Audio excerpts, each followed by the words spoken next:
네. 지금 오늘 제가 파주 네네. 장난콩 축제에 갔다 왔습니다. 서명대에. 아, 네. 많은 분들이 서명대 우리 여성 동지님이 마이크를 잡고 정말 목에 피가 올라오도록 고함을 지르고 있는데도 아무런 반응이 없습니다. 국민들이. 네네네. 나무 나라, 나무 일 같이 생각하고 있어요. 지금 이 대한민국에 국민들이 큰일 났어요. 학력들도 다 고학력이고, 다들 지식청이고,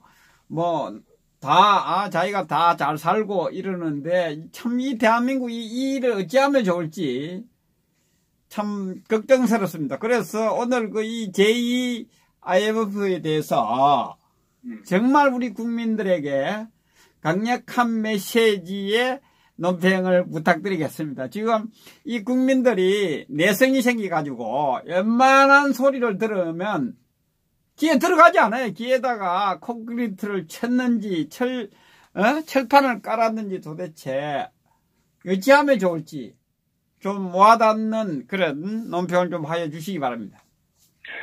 저는 아직도 대다수의 국민들께서, 예.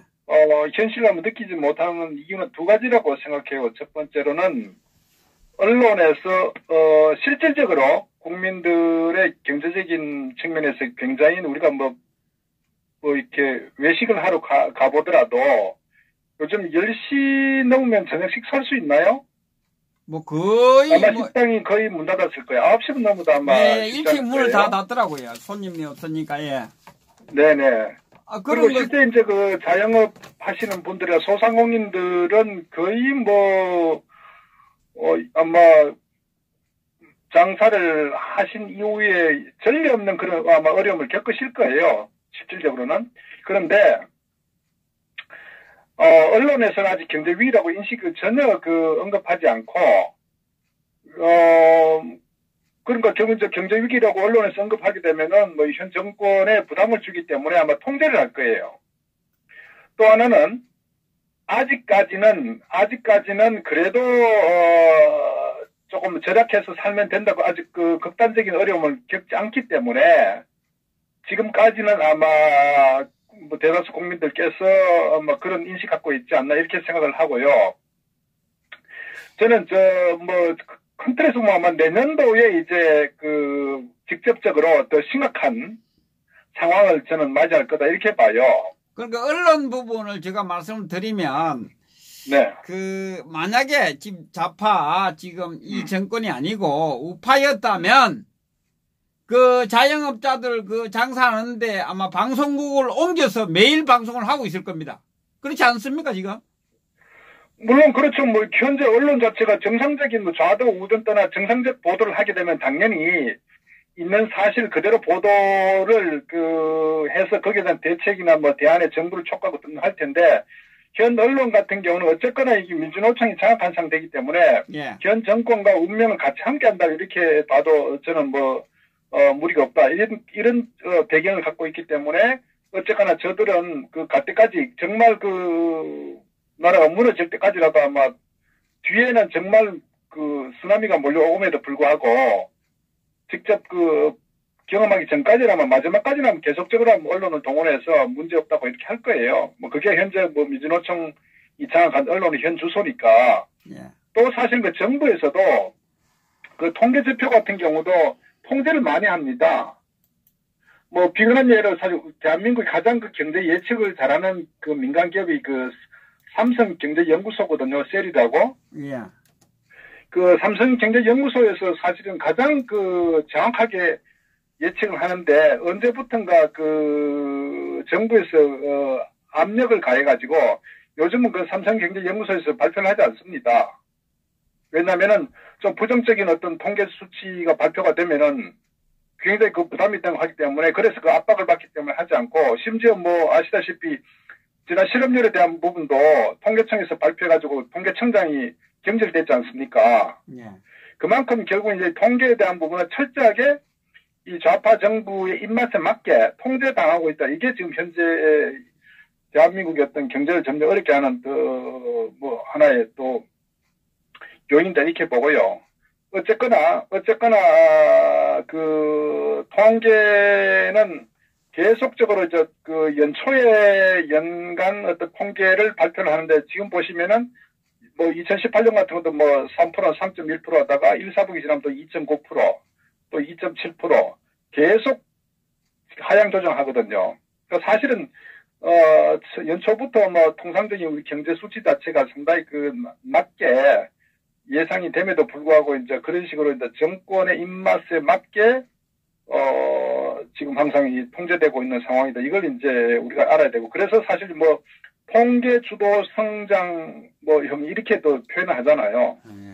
그래서 사실은 실제 경기 지표나 어떤 그런 부분들을 이제 완전히 그 눈을 가려가지고 국민들에게 경제 위기 의식을 전혀 못 느끼게 이렇게 이제 그 정치적으로 이용하는 게 현재 이 대한민국의 현주소다. 이 부분이 이제 우리가 알아야 되고요.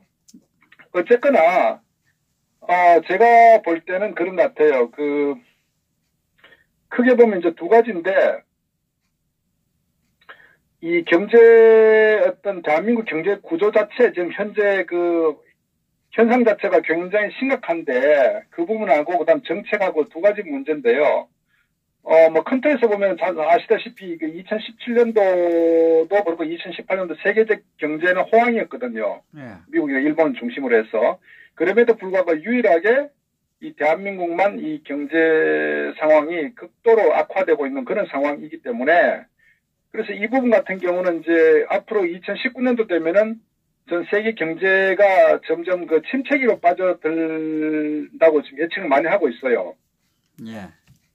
그 상태 같은 우리나라 같은 경우는 특히 이제 무역을 통해서 어떤 그 수익을 창출하고 달러를 벌어들여야 되는데 세계 경제가 좋은 호황 시절에도 지금 현재 대한민국의 좌파 이 정부의 경제 정책으로 인해 가지고 완전히 기업이 숨을 못 쉬도록 이렇게 만들어버린 상태인데 그러면 내년도 2019년부터 다가오는 어떤 세계 경제의 어떤 그런 그 침체기에 맞이했을 때 좀 더 어려워지겠죠.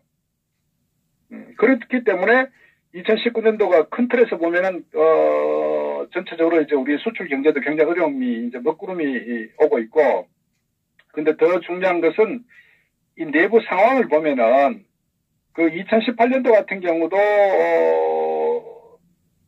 그 삼성전자 하이닉스가 대한민국 그 경제를 먹여 살다시피 했어요. 네. 그래서 우리가 상반기에 우리가 이제 수출을 한 3천억 불 정도 했는데 그 중에서 무역 수지가 이제 흑자가 한 300억 불 정도 됐죠. 그런데 그 300억 불 중 내용을 보면은 그 삼성전자와 하이닉스가 벌어들인 그 영업이익이 한 600억 불 정도 돼요.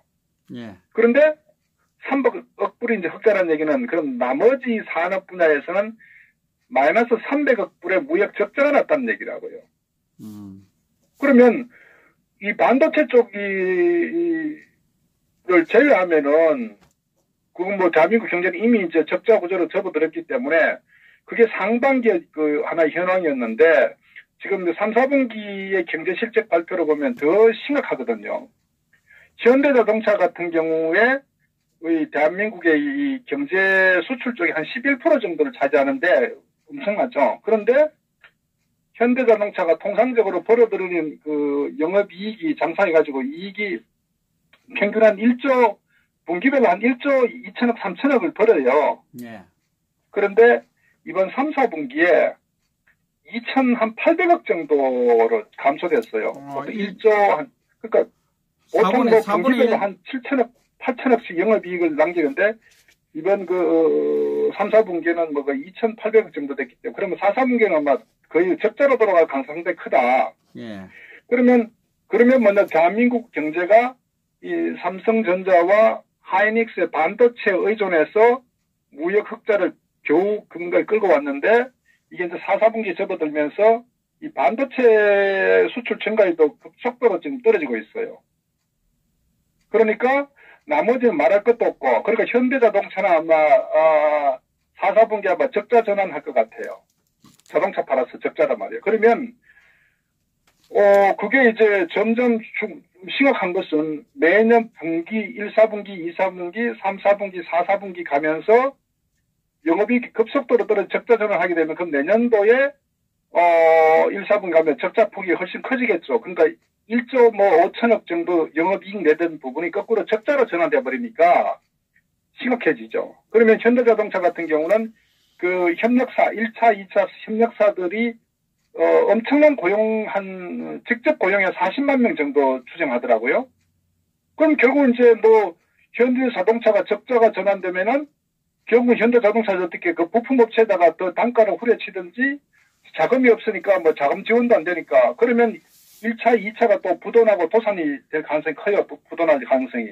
예. 그러면 이제 거기에 대해서 실업률이 이제 급속도로 이제 사회적 문제가 될 것이고 그럼 근데 문제는 방법이 없다. 현대자동차 같은 경우는. 왜?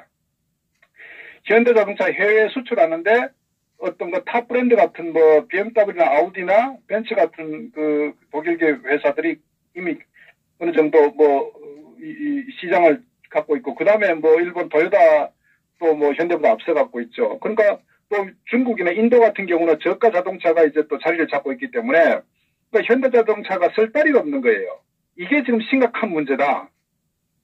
그러니까 이게 뭐 단순하게 어떤 그 유동성의 문제가 아니라 이 자동차 산업 자체 한국에 처해진 민중 강성노조, 금속노조가 장악하고 있는 현대자동차가 이미 경쟁력을 상실한 상태에 접어들었기 때문에 그것이 지금 대책이 없다는 거예요. 그러니까 그게 내년도에 이제 현실적으로 적자 폭이 상당히 커진다. 이게 이제 굉장히 심각한 문제고 또 그러면 자동차를 제외한 그러면 뭐 이 반도체를 제외한 나머지는 어떠냐? 나머지는 이미 경쟁력을 상실했기 때문에 적자 폭이 눈덩이처럼 커질 것이다. 그러면 기업은 어떻게 해요?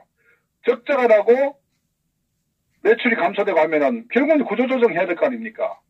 안 그러면 망하는데 그렇지 않습니까? 예. 그러니까 그런 부분들이 2019년도에 이제 줄줄이 이제 대기하고 있는 거예요. 근데 어쨌거나 말씀드렸다시피 2018년 금년까지는 어쨌거나 반도체의 어떤 그 호황에 따라서 그 압도적으로 그 많은 수익을 창출해서 그걸 메꿨는데 이 문제는 이제 4, 4분기에 접어들면서 반도체 산업의 어떤 매출과 수익이 이제 급감하고 있다.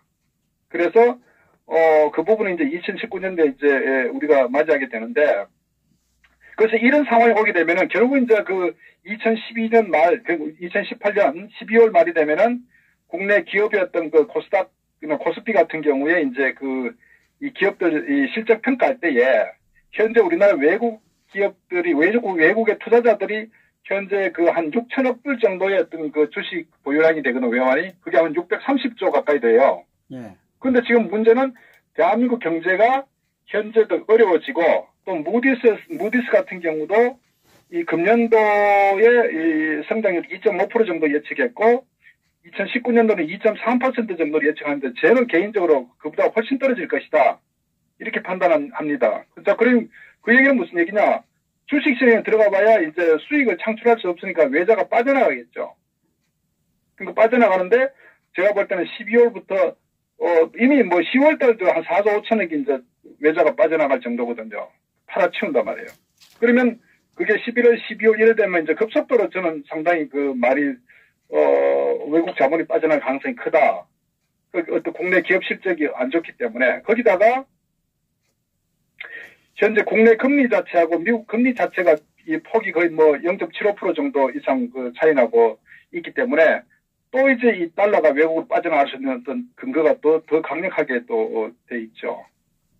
그러니까 결국 이제 우리가 외환위기란 거는 결국 IMF 같은 외환위기가 외환 유동성 부족하니까 오지 않습니까? 그런데 경제는 또 하나의 그 어떤 그 실질적인 이 결과도 중요하지만 심리적인 것도 굉장히 크거든요. 그래서 우리가 97년도 IMF 올 때에 외환 보유도 굉장히 부족했지만 그 당시에 이제 그 미국의 신용평가 기관들이 계속적으로 이게 한국의 신용등급, 기업들의 신용등급을 계속 하향 조정만 해나가는 거예요. 막 매월 2017년도 이렇게 막 보면은 그러니까 이제 거기는 사실 정치적이고 외교적인 좀 측면도 또 영향을 받아요. 응? 그 미국이 이제 어떤 통제하는 부분이기 때문에 미국 이제 금융가에서 어쨌거나 이 기업 실적 평가 또 국가 신용 평가를 하는데 지금 한국이 아시다시피 한국이 대한민국의 이 문재인 좌파 정권은 완전히 반미 형태로 돌아섰기 때문에 미국으로부터 거의 적의 수준에 지금 거의 와 있는 거예요. 예. 그러니까 경제 자체도 어렵죠.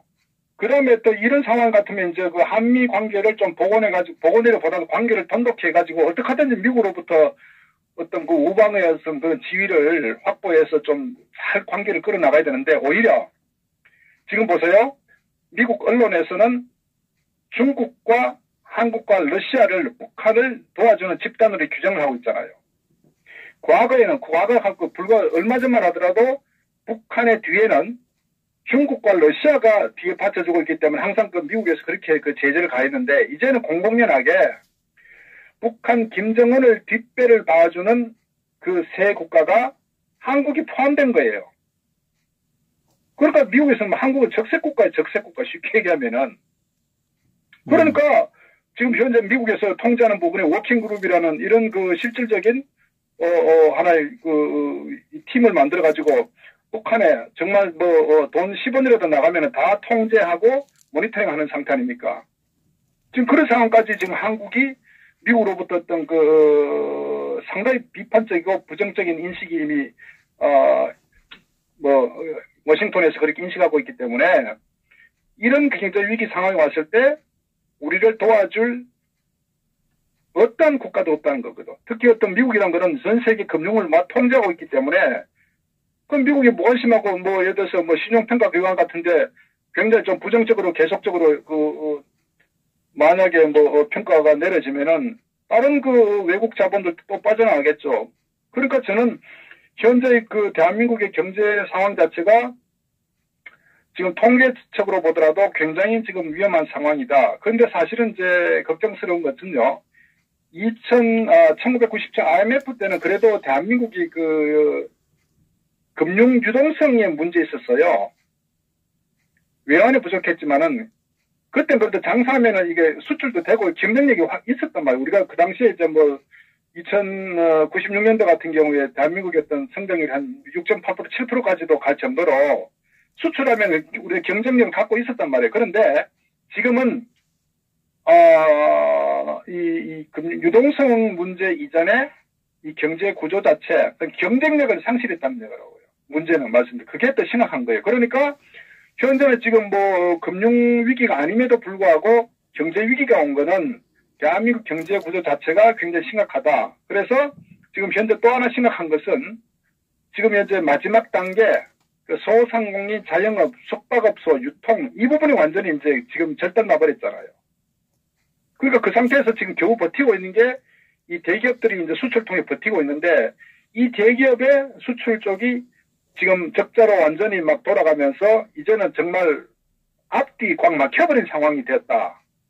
그러니까 지금은 그 상태니까 돈을 갖다 줘도 이게 지금 수익이 창출하지 않는 구조란 말이에요. 그러니까 97년도 IMF 때는 기업들이 이제 그 단기 부채를 많이 갈고 재무구조가 상당히 어려워가지고 이제 돈만 갖다 주면 그 당시에 이제 기업은 돌아가서 그래서 대우 같은 경우도 유동성 위기 때문에 그랬지 그 당시에 대우그룹 같은 경우도 해외에서 굉장히 활발하게 그 비즈니스는 잘 했었어요. 대우의 김우중 회장 같은 경우도 해외에 나가면은 대우가 세계 경영하면서 정말 전혀 문제가 없었다고요. 그런데 김대중이 접어들면서 대우그룹을 이제 그 금융을 차단시켜버리니까 한 방에 이제 가버렸단 말이에요. 개심죄를 그러니까 지금은 대우그룹 같은 김대중이가 무너뜨린 거죠. 그러니까 그 상당히 그 정치적인 의도가 컸죠. 개심죄가 적용됐잖아요. 도와달라고 하니까 안 도와준다고. 그러니까 저는 그 당시에 김대중이가 그 정권을 잡으면서 사실은 이제 정치적 그 칼을 많이 갖다 댔다. 그 대우는 사실 억울하게 이 공중분해된 거예요. 맞습니다. 그러니까 그 당시에는 어좀 말씀드렸다시피 그 유동성 돈만 이렇게 지원해주면 기업이 어느 정도 큰 문제는 없었는데 어쨌거나 이제 지금과 그때의 다른 건 지금은 돈을 갖다 쏟아부어도 구조적으로 이 경쟁력을 상실했기 때문에 심각한 위기다.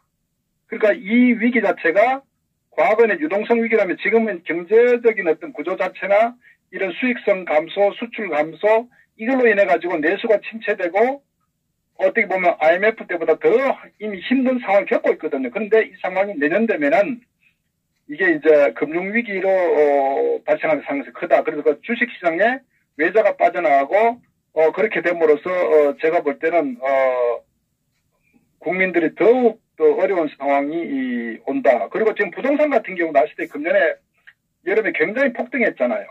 그런데 사실은 현재 우리나라 어떤 수급 구조나 전체적으로 봤을 때 부동산이 그 폭등할 이유가 없어요. 정상적으로 보면은. 그런데 지금 현재 보십시오. 9월, 8월 이제 부동산 폭등 후에 지금 보면 지방에서는요, 거의 거래가 실종됐을 뿐만 아니라 전세값이 폭락하고 있다고요. 그 전세값 폭락하니까 집 갖고 있는 분들이 전세 나가는데 그게 폭락하니까 또 이렇게 은행을 대출해서 갚아줘야 되는데 집값이 떨어지고 전세가 폭락하니까 이제 뭐냐면 이 깡통 주택이 되는 거예요. 그래서 두 주택 갖고 있는 분들은 뒷감당이 안 된다. 거기다가 정부에서 세금으로 완전히 막아가지고 거래 자체도 실종되어 버렸죠. 이 상황이 되니까 결국은 이게 이제 금융 부실로 또 이루어진다고요. 그러니까 지금 상황 자체가 지금 전체적으로 총체적으로 모든 분야의 어려움이 동시에 지금 가중되기 때문에 내년도는 우리가 상상할 수 없는 정도 위기다. 거기다가 만약에 현재 정치적으로 문재인이가 북한에다가 지금 호시탐탐 퍼주려고 지금 현안이 되어 있는데 만약에 오늘도 아시다시피 어저께 그 일본 미쯔비시 은행에서 북한에 결국 이제 어떤 그 금융거래 그게 미국 검찰에 포착돼가 지금 조사를 하고 있지 않습니까? 그만큼 지금 미국은 완전히 그물망 쳐가지고 북한에 돈 들어간 걸 정말 완전히 손도 정말 어떻게 10원짜리는 못 들어갈 정도 촘촘하게 지금 이렇게 그 방어막을 쳐놨다고요. 그 상황에서 얘들이 지금 이제 문재인이가 북한에다 어떻게 퍼주려고 이렇게 뭔가 좀 걸렸다 그러면 시범 케이스로 하나 걸려들면은 거기다 기름을 붓는 짝이 나겠죠. 저는 어쨌거나 이게 경제적 측면에서 보면은 어떤 대한민국의 현재 이 경제 환경 자체가 굉장히 통계 수치적으로 이렇게 점차적으로 이렇게 떨어지는 게 아니라 제가 볼 때 내년도 한 2, 4분기에 접어들면은 갑작스럽게 그냥 모든 게 한꺼번에 그냥 이렇게 아주 폭발하듯이 상상 못할 정도의 어떤 상황이 전개될 수 있다. 그런데 그게 또 어쨌거나 또 기름에 불을 당기는 불에 참이 기름을 붓는 천국은 현재 이 문재인 좌파가 정권이 이제 북한에다가 퍼주는 이 부분이 만약에 지금 아마 작년 금년에 석탄에 대한 어떤 부분들부터 해가지고 지금 여러 가지 이렇게 미국은 정보를 다 가지고 있을 거예요. 그거 갖고 있는데 현재 이 북한의 이 김정은에 대해서 미국의 어떤 방향과 달리 계속 어긋나는 형태로 가면은 제가 볼 때는 그때 아마 하나씩 한순간에 아마 정말 아마 손을 본다. 저는 이렇게 보면 이미 미국은 모든 정보를 다 갖고 있다고 저는 그렇게 판단합니다. 그런 상황이 지금 2019년도에 전개되기 때문에 결국은 제가 봤을 때 개인적으로 2019년 2, 4분기 정도 되면은 심각한 경제 위기가 저는 올 것이다. 그리고 우리가 좀 더 지켜보는 거는 이 12월 달하고 1월 달에 이 코스피 주식 시장의 어떤 외자가 빠져나간 형태를 조금 보면은 어느 정도 또 예측이 윤곽이 좀 드러날 거다. 저는 그렇게 보고요. 또 한편으로는 부동산 자체도 아마 굉장히 폭락한다. 왜냐하면은 1990년대 일본의 어떤 경제 위기가 와가지고 부동산이 20년간 거의 6억 하던 오피스텔이 1억으로 떨어져 버렸거든요. 그러니까 한국 자체도 지금 저는 상상 못할 정도로 특히 이제 한국의 이 서민 가계 부채가 1,500조를 넘었어요. 지금 이제 11월 달에 1,500조. 그러니까 아시다시피 대부분 대한민국은 아파트인데 아파트 보통 은행에 금융을 끼고 다 사잖아요. 보통 60%, 70% 다 이렇게 빚을 내가지고 아파트 장만했잖아요. 혹시나 오를까 싶어가지고. 그런데 지금 보십시오. 실업률이 지금 사상 최대로 올라가고 있죠. 자영업 임대료도 못 낼 상황이죠. 그렇다고 뭐 임대료 내놔도 나가지도 않죠. 권리금이 사라졌죠. 뭐 임금비도 못 주죠. 임금 올랐죠. 뭐 지금 뭐 어떻게 뭐 여지가 없는 거예요. 이 상황이 지금 내년 되면 더 심각하게 온다고요, 지금. 그러니까 아파트에 대한 뭐 어떤 뭐 이자 상환도 어려울 수도 있다. 왜? 생계 자체가 어려울 수도 있기 때문에. 그러면 결국 이것들이 금융 부담으로 이루어지거든요. 금융에서 결국은 이게 모든 게 부실로 이루어진다고요. 그러니까 이것들이 이제 2019년도에 지금 완전히 이제 정말 어두운 그림자로 지금 엄습해오고 있는 상황이다. 저는 이러니까 아마 현재 국민들이 아직도 인식 못하는 상황들이 현재 공무원이나 어떤 공공기관에 대기업에 있는 사람들 같은 경우는 뭐 그렇게 인식 못하겠지만은 제일 바닥에 계시는 분들, 그러니까 자영업자나 빚을 낸다거나 뭐 소상공인들, 유통업자 이런 중소제조업체 이거부터 이제 서서히 나가 떨어지는 거예요. 그것이 제가 볼 때는 내년도에 이제 닥칠 우리의 어떤 바로 앞에 닥칠 일인 거예요. 그 상황 되면 이제 그때 심각하게 이제 인식하겠죠. 그래서 이런 경제 위기가 닥치는데 저는 안타까운 부분은 현재 대책이 없다. 더더구나 이 좌파 정부의 경제 정책 자체가 이에 맞춰 이 경제부총리도 그렇고 청와대 정책실장도 그렇고 뭐 전혀 경제에 대한 인식이 잘 안 갖춰져 있잖아요. 그 이념적 접근하지 않습니까? 정책실장도 뭐 도시계획을 전공한 사람이니까 거시경제 뭘 압니까? 그 이념적으로 좌파적으로 자꾸 바라보기 때문에 결국 이제 어쨌거나 전체로 보면은 어쨌거나 기름을 붓는 형국이다. 저는 이렇게 보고 그 상황이 어쨌거나 문재인 좌파 정권이 정말 가보지 못한 대한민국이 내년도에 펼쳐지는데 저는 어쨌거나 그 상황이 뭐 여러 가지 측면 한꺼번에 복합적으로 저는 다가온다 이렇게 봅니다.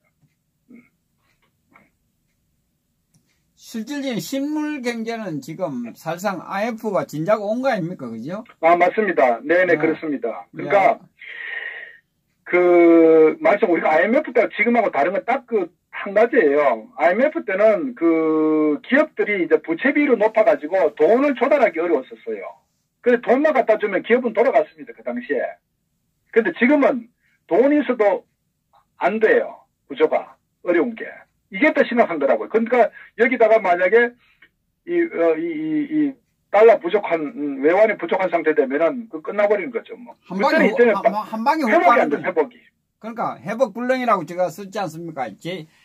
말이 IMF이 한 방에 훅 가는 거죠. 경제가 훅 가는 건지 IMF가 아니라 사실상. 그렇죠. 사실 IMF는 외환위기, 금융위기인데 그것보다 구조적으로 지금 상황이 이제 굉장히 어렵다. 어떻게 보면 회복하기 어려운 상황이 전개되고 있어요. 이거 산업 구조적으로. 그러니까 이 문제가 경제 정책을 미리 좀 대처를 해야 되는데 제가 봤을 때는 뭐 정말 노예아웃이라고 대책이 없다고 생각돼요. 지금 대북 지원이라든지 이게 미국을 지금 안 그래도 미국이 한국 경제 제재를 가닥을 잡고 이미 기회만 보고 있는데 거기다가 지금 기름을 붓고 있잖아요. 지금 문재인 정권이. 그러니까요. 그러니까 미국이 사실 가장 강력한 지렛대가 뭐냐면 대한민국 같은 경우 길들이는데 경제 문제거든요. 네. 경제. 그러니까 북한도 보세요. 경제 제재를 해버리니까 김정은이가 정말 고통을 받고 있지 않습니까? 그러니까 김정은이가 어떻게 합니까? 문재인을 앞세워가지고 해외로 돌아다니면서 제발 제재 해제하도록 문재인이 너가 좀 역할 좀 해달라. 이게 지금 현재 문재인이가 하고 다니는 일 아닙니까? 결국은 북한 같은 처음부터 그냥 뭐 하루 한 끼만 먹어도 돌아가는 저 독재 국가가 고통을 받는데 대한민국 같은 경우에 만약에 미국에서 조금만 뭐 은행이든 개별 기업이든 간에 하나 이렇게 제재를 가해버리면은 그건 뭐 엄청난 타격이 크죠. 그러나 일본하고도 한일 관계도 지금 뭐 최악의 상태로 가고 일본 같은 경우는 아마 미소를 지을 거예요. 그렇게 이렇게 만들어 놨다고요. 그럼 뭐 중국이 도와줄 것 같습니까? 천만에요. 그러니까 이 좌파 정권은 스스로 자살하고 있는 거예요. 그게 아니라 김정은이 리더십이 있어서 그런 거 아닙니까? 문재인이 완전히 꼬멍처럼 전 세계 다니면서 구걸하러 다니잖아요. 북한을 사실은 보면 김정은이도 대책이 없는 게 지금 어차피 전 세계적인 제재가 강화되고 있는 상태, 완전히 촘촘하게 지금 미국에서 이 장애물을 쳐놓은 상태이기 때문에 중국도 마음대로 하지는 못하고 러시아도 지코가 석자예요. 푸틴도. 러시아도 지금 간단치 않은 경제가 2015년부터 유럽하고 미국에서 러시아 경제 제재를 지금 계속 가하고 있기 때문에 지금 러시아도 어렵고 중국도 지금 무역하고 미국하고 무역전쟁 하는데 자기 기업들도 지금 어떻게 도산데 중국 경제도 지금 심각합니다. 맞습니다. 그러니까 어떻게 보면은 저는 모든 의사결정은 트럼프 손에 있다고 봐요. 어떻게 보면은. 하여튼 세계 어떤 나라든 미국이 건드리면 다 한 방에 가잖아요, 다. 아, 그렇습니다. 그게 현실입니다. 그러니까 미국은 유일무이 초강대국이죠. 패권 국가 아닙니까? 예. 그래서 그런 국제 상황을 잘 이렇게 예측하고 그걸 어떻게 하면 살아나갈 거냐. 이렇게 지금 외교 관계를 접근해야 되는데 지금 반미 형태로 가기 때문에 결국은 아마 미국에서는 말씀드리지만은 이 문재인 좌파 정권은 버렸다. 저는 그렇게 판단하고 있어요. 아니 이 동영상을 보면 한번 보시고 이야기하시죠. 예? 어디 갔어요? 이 돌리되나? 아, 여기 있네, 노네. 이 자는 모습 보세요. 예? 이러니 이 왜 동영상이 안 들어가? 이러고 아직 있으니, 이 생각이 있겠습니까? 눈치코치가 있어야 되는데, 지금, 대한민국이, 눈치를 보고 해야 되는데, 눈치도 없고, 밖에 나와서 저렇게 졸고 있으니, 이게 나라, 보통 일이 아니에요. 그런데 그랬기 때문에 지금 불과 1년 반 만에 나라가 송두리째 지금 흔들리고 있지 않습니까? 그게 현실이니까. 결국은 이제 자업자득이겠죠. 탄핵을 지지한 국민들도 자업자득이고, 결국은 이 정권을 불법적 탈취한 정권이 오래 갈 수가 없다. 결국 비참하게 아마 저는 끝날 정권 아닌가 이렇게 봅니다.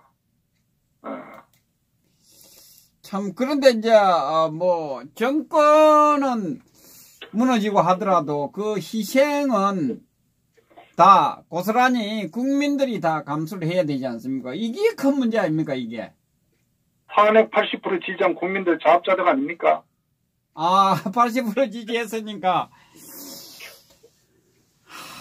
그럼 20% 지지하지 않은 사람들도 같이 이제 도매금으로 고생을 해야 되는 상황입니다. 참 망조가 들었네요, 대한민국에. 그죠? 탄핵이 되면서 대한민국은 망조가 들었다. 근데 어차피 한번 겪어야 됩니다. 어쨌거나 한번. 그런데 저는 이렇게 봅니다. 이번에 경제적으로 망해야 된다. 망해가지고 왜 그러냐면 젊은 층들이 정신을 못 차리고 있거든요. 젊은 층들의 생각을, 사고를, 돌려놓으려고 하면 100년 동안 교육을 해도 돌리기 힘들거든요. 경제가 어려워지면 아마 100년, 교육이 앞당겨질 것으로 저는 보이거든요. 그래서 꼭 망해야 된다는 생각을 가지고 있거든요, 저는. 우리 박사님 어떻게 생각하세요? 정치적 측면에서도 결국 한번 겪어야 될 소용돌이고, 경제 문제도 결국 이제 강성노조가 장악을 한 대한민국 경제, 결국은 한계점에 다다랐기 때문에 이것들이 동시에 이제 맞이하게 된 거죠. 그러니까 어떻게 보면은, 대한민국 국민들이 지금까지 너무 국가보다는 이기적으로, 정치인들도 국가가 우선이 아니고, 정치하는 이유도 모르고 정치권에 뛰어든 그런 인간들이 너무 많다는 거죠. 그러니까 이 모든 것들 총체적으로 결국은 대한민국이 한 번은 겪어야 될 상황이 지금 다가오고 있다. 거기에 북한이라는 독재 집단도 핵을 개발하면은 천년만년 체제 유지할 것 같지만은 저는 이 모든 것들 동시에 와가지고 한반도에 큰 변화가 일어나는 불가피한 저는 하나의 그 흐름이다. 이렇게 또, 저는 또 예측을 해요. 그래서 고통이 오지만은 한반도의 큰 변화도 불가피하게 지금 모르겠습니다. 어떻게 보면 통일이 이렇게가 올지 모르겠지만은 이 모든 것들이 어쨌거나 마지막 종착지에 지금 가고 있는 것 같아요. 결국은 대한민국만 그게 아니라 북한도 종착점을 향해서 함께 지금 가고 있는 거 아닙니까? 결국은 그 좌파 정권이 생기면서 북한도 함께 각이 생겼네요. 그죠? 그렇죠. 사실 그 독재 집단이 3대째 이어져 온다는 게 쉽지 않거든요. 예.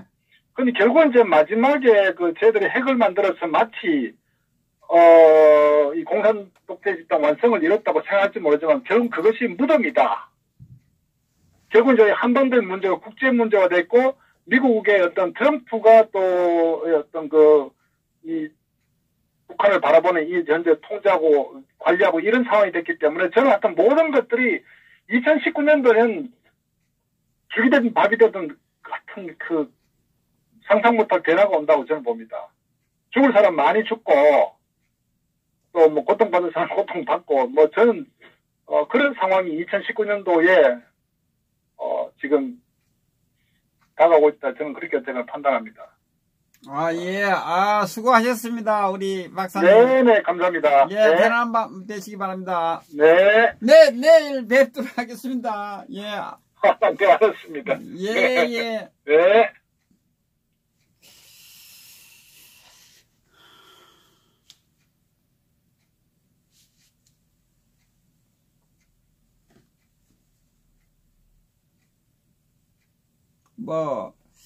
국제 정세를 보면 대한민국은 경제 위기를 모면하지 못할 것 같습니다.